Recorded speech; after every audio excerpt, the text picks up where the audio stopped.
National weather bulletin में आप सभी का स्वागत है। मैं हूं देवेंद्र त्रिपाठी। 29 नवंबर को समग्र भारत में मौसम का मिजाज कैसा रहने वाला है, इस वीडियो में जानने का प्रयास करेंगे। ये वीडियो आप देख रहे हैं मौसम तक यूट्यूब चैनल पर। दोस्तों, अगर आपके लिए मौसम अपडेट जरूरी है तो आप इस चैनल को कर लीजिए सब्सक्राइब और लगातार मेरे साथ बने रहने के लिए, हर एक वीडियो देखने के लिए बेल आइकन पर भी क्लिक कर लीजिए।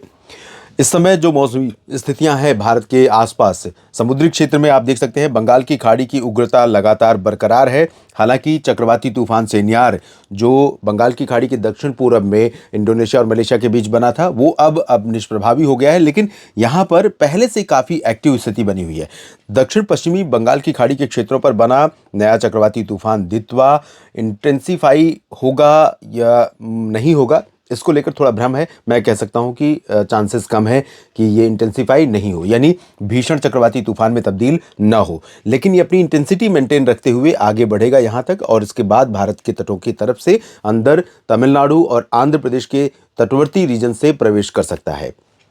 30 नवंबर के आसपास करेगा। उससे पहले तमिलनाडु और पुदुचेरी तथा केरल और आसपास के भागों पर इसका व्यापक प्रभाव जारी है। घने बादल हैं, ऊंची लहरें उठ रही हैं समुद्र में, और लगातार बारिश भी कई जगहों पर देखने को मिल रही है। इस बीच यहाँ पर राजस्थान के ऊपर जो एंटी साइक्लोनिक सर्कुलेशन बना हुआ था और जिसके कारण अलग अलग स्रोतों से आने वाली नमी यहाँ पर इकट्ठा हो रही थी, कुछ बादल बने हैं राजस्थान के ऊपर, दक्षिण पूर्वी क्षेत्रों पर, एडजॉइनिंग वेस्ट एमपी और गुजरात के ऊपर बन रहे थे।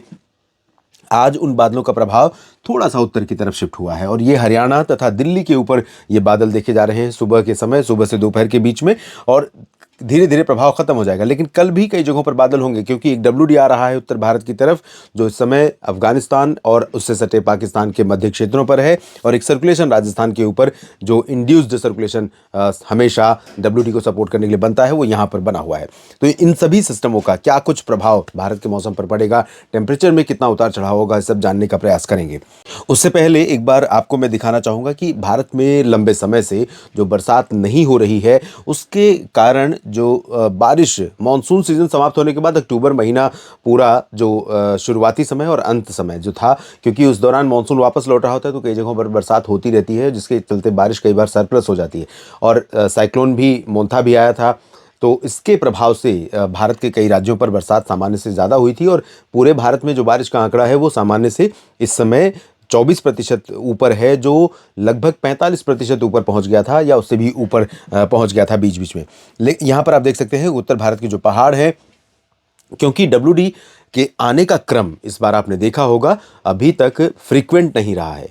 सर्दी बढ़ने लगी है, हम पीक सीजन में पहुंच चुके हैं, लेकिन इसके बावजूद पहाड़ों पर ना तो WD आ रहे हैं और ना ही पहाड़ों पर बर्फ गिर रही है, और परिणाम ये हो रहा है कि मैदानी भागों पर भी बरसात नहीं हो रही है। दिल्ली NCR, राजस्थान, हरियाणा और पंजाब तथा वेस्ट यूपी के कुछ हिस्से ऐसे होते हैं जहां पर अक्टूबर में भी, नवंबर में भी और दिसंबर में भी कुछ दिनों में बारिश होती है। हल्की होती है, इंटेंसिटी कम रहती है, लेकिन जो बारिश होती है उसके चलते प्रदूषण का स्तर कम हो जाता है, प्रदूषण धुल जाता है, और अभी लंबे समय से बरसात नहीं हो रही। लेकिन आप देखें तो ज़्यादातर भागों में, भारत के अधिकांश भागों पर, ये ज़िले के हिसाब से है, गुजरात, मध्य प्रदेश, महाराष्ट्र के अधिकांश भाग, साथ ही साथ छत्तीसगढ़, तेलंगाना, आंध्र प्रदेश, इधर उत्तर प्रदेश, बिहार, इन सभी भागों में 1 अक्टूबर के बाद से लेकर के अभी तक, हरियाणा, पंजाब और जम्मू कश्मीर तथा हिमाचल के दक्षिणी भागों पर, इन सभी भागों पर अधिकांश जिले ऐसे हैं जहां पर सामान्य से ज़्यादा बरसात दर्ज की गई है। कम वाले क्षेत्र वही हैं जो पीले रंग में दिख रहे हैं आपको, सफ़ेद रंग में वो क्षेत्र हैं जहाँ पर आंकड़े नहीं है या ज़ीरो है बारिश, और लाल रंग वो दिख रहे हैं जहाँ पर 20 से 60% की कमी है, और 60% से अधिक की कमी जहां पर है वो पीले रंग से दर्शाया गया है। और नीचे तक आप देख सकते हैं कम वर्षा वालों की तुलना में ज्यादा वर्षा वाले जिले या राज्य ज्यादा दिखाई पड़ रहे हैं। अब शुरुआत करते हैं नीचे से, जहां पर बारिश अगले 24 घंटों में भी कई जगहों पर मूसलाधार होने की संभावना है।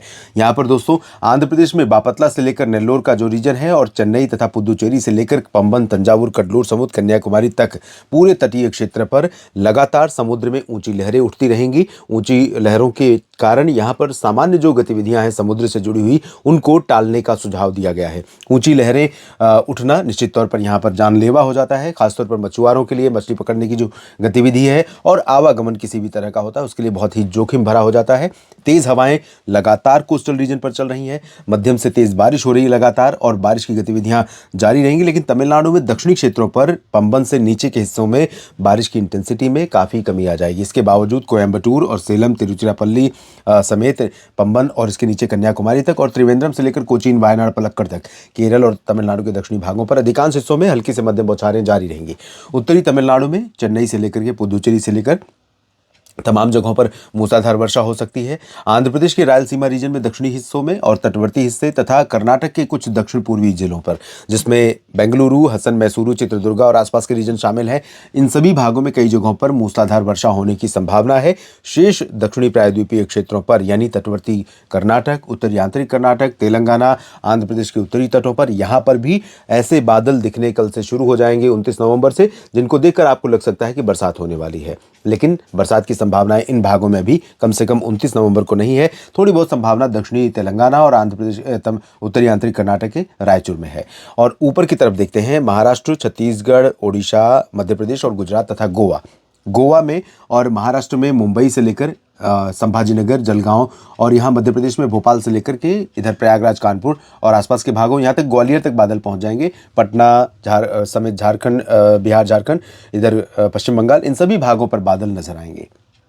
लेकिन जैसा कि मैं सुबह के वीडियो में भी कह चुका हूं, इस वीडियो में भी आपको जानकारी दे दूं कि इन भागों में मुंबई हो या पुणे, नासिक हो या जलगांव, नंदुरबार, धुले, नासिक और अकोला, अमरावती, वर्धा, यवतमाल, नागपुर, नांदेड़, लातूर और सांगली, सतारा, कोल्हापुर, गोवा, सिंधुदुर्ग, इन सभी भागों में अभी बरसात नहीं होगी। लेकिन 30 को चांसेस कुछ राज्यों पर बरसात बढ़ने के नजर आ रहे हैं। छत्तीसगढ़ में भी दक्षिण से उत्तर तक और उड़ीसा में भी अधिकांश जगहों पर ड्राई वेदर रहेगा, लेकिन तटों पर यहाँ बादल बढ़ेंगे। केंद्रपाड़ा में बादल बढ़ेंगे, भवानीपटना और इधर बीजापुर में बादल बढ़ेंगे। उत्तरी छत्तीसगढ़ में तापमान बहुत तेजी से नीचे गया है और यहाँ पर कड़ाके की ठंड पड़ रही है, इसमें कोई ज़्यादा परिवर्तन नहीं होगा।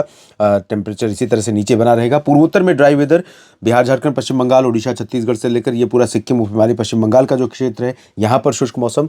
उत्तर प्रदेश में वाराणसी से मेरठ तक, आगरा, झांसी और ललितपुर तथा मथुरा तक, इन सभी भागों में शुष्क मौसम, ठंडी, शुष्क और साफ हवाएं इन भागों में चलती रहेंगी। धुंध और कोहरा कुहासा कुछ जगहों पर, जहां पर वाटर बॉडीज़ हैं, जहां पर खेतों में अब सिंचाई होने लगी है, जहां पर हवा की स्पीड सुबह के समय अर्ली मॉर्निंग में कम रहेगी, वहां पर थोड़े समय के लिए कोहरा या स्मॉग दिखाई पड़ेगा। उसके बाद जैसे ही हवा की रफ्तार बढ़ेगी, उत्तर प्रदेश हो या बिहार या फिर हरियाणा और राजस्थान, पंजाब, इन सभी भागों में कोहरा छंट जाएगा और प्रदूषण भी। जम्मू कश्मीर से उत्तराखंड के बीच में भी बारिश की कोई संभावना अभी नहीं है। WD जो आ रहा है उसके चलते बादल तो यहाँ पर बीकानेर और जैसलमेर, गंगानगर तथा पंजाब और हिमाचल, जम्मू कश्मीर, लद्दाख तथा उत्तराखंड और हरियाणा के कुछ भागों पर दिखाई पड़ेंगे, लेकिन ये बादल यहाँ पर अभी बरसात नहीं देंगे। तो बरसात के लिए अभी करना होगा इंतजार। पहाड़ों पर बर्फबारी की भी कोई संभावना जल्द में नहीं है, लेकिन दिसंबर का पहला सप्ताह काफ़ी व्यापक गतिविधियां उत्तर भारत के पहाड़ों की तरफ लेकर आ सकता है और उसके चलते भारत के कई राज्यों पर जब पहाड़ों पर बर्फबारी होगी, मैदानी इलाकों पर बारिश होगी, तो उसके बाद तापमान में बड़ी गिरावट और हो सकती है। यानी कि कड़ाके की ठंड के लिए दिसंबर में तैयार रहना होगा। मौसम के हर एक अपडेट के लिए आप मेरे साथ इसी तरह से बने रहिएगा। जानकारियां ठीक लगी हैं तो वीडियो को लाइक और शेयर करिएगा और कमेंट सेक्शन में लिखिएगा अपनी बात। आप सभी किसान साथियों का, मित्रों का मेरे साथ बने रहने के लिए, इंटरैक्ट करने के लिए और वीडियोस को लाइक और शेयर करने के लिए दिल से धन्यवाद।